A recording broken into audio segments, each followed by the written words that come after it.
Atëherë përderisa e pranojmë që ka një Zot, duhet të dimë se Zoti neve nuk na ka krijuar kot, pasi kjo do të binte ndesh me natyrën e Zotit. Pasi Zoti është i urtë dhe krijon me urtësi, me një qëllim.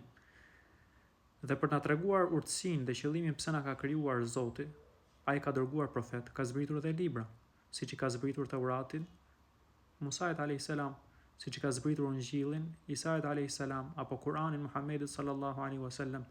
Mirëpo librat që kanë zbritur para Kur'anit kanë ndryshuar. Dhe këtë nuk e them vetëm unë, por e thon vetë dietarët të këtyre feve. Dhe pasi kanë ndryshuar nuk kuptohet se çfarë është prej Zotit dhe çfarë është për njerëzve. Dhe prandaj gjen shumë kontradikta në këto libra. Qoftë kontradikta logjike, por qoftë edhe kontradikta me realitetin ton, me fakte shkencore. Është i vetmi libër që i ka zbritur njerëzimit, pra Kurani famëlart, që e kemi sot dhe nuk ka ndryshuar sikur ka zbritur deri më sot. Prandaj nuk gjen në të kontradikta. Është i vetmi libër që pretendon që është i gjithë prej Zotit, fjalë për fjalë, dhe siç ka zbritur ashtu na ka ardhur.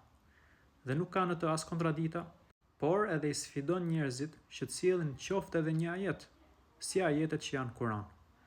Pasi nëse do të ishte një libër për njerëzve, do të ishte shkruar këtu për njerëzve, do të ishte shumë kollaj që të sillnin njerëzit qoftë edhe një verset, si versetet që janë Kur'an. Pra Kur'ani jo vetëm që ka zbritur prej Zotit, por edhe i sfidon njerëzit që të sjellin diçka si ai. Por më tepër në Kur'an ka shumë fakte të cilat tregojnë se është fjalë e Zotit, siç janë parashikimet që ka bërë Kur'ani.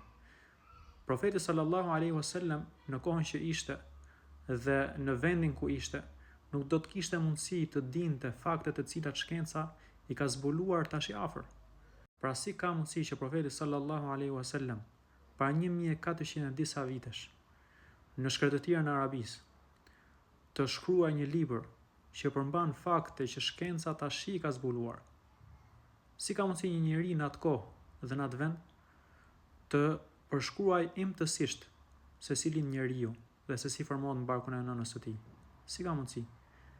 Nuk ka mundësi që një njeri të përshkruaj në atë kohë imtësisht diçka që është zbuluar nga shkenca tash i afër dhe mos ketë gabime, mos ketë kontradikta. Pra tregon qartë që ky Kur'an, ky libër ka ardhur nga Zoti i gjithësisë dhe se është fjala e tij. Nëse do të ishte fjala e ndonjë njeriu, do të kishte në to kontradikta, do të kishte gabime, siç ka në Bibël, siç ka në Teurat.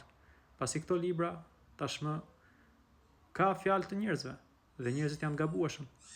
Ndërsa Kurani nuk është fjalë e njerëzve, prandaj nuk ka në to gabime.